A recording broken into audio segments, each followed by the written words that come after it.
Alright, so turuan namin kayo kung paano mag-deposit sa may BT Market brokerage. Okay? Using GCash or online banking. And then, kung ano pa yung mga pwedeng platform para mapag-deposit dito kay broker. So, click mo yung deposit. And so, may makikita ka dyan. Ayan, Philippine Instant Bank Transfer, merong credit card, merong USDT. So, mostly, yung mga ginagamit nila is online banking or GCash or PayMaya.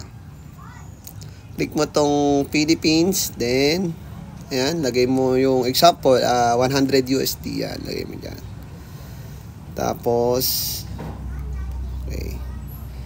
Tapos, ayan, pay mo. Click pay. Tayo lang natin. Ayan.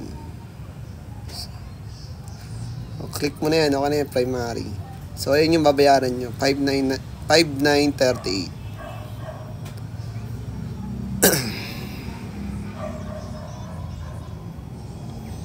So, ayan yung mga, yung mga payment method.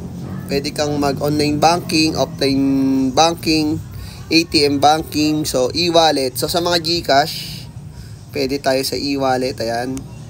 Click mo lang yan kung anong gusto mo dyan.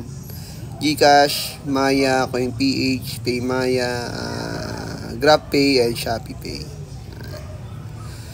So sa GCash, pag click mo yan, ayan lang. Pay with Globe GCash. Automatically, ganyan na siya. Ayun lang, tapos enter mo lang dyan yung number mo.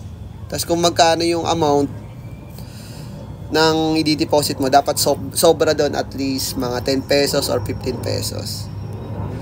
Pwede rin tayo sa mga ibang bank. Ayan, ibang bank. Ayan natin. Like, online banking. Ayan. Kung online banking naman, same lang din gagawin mo.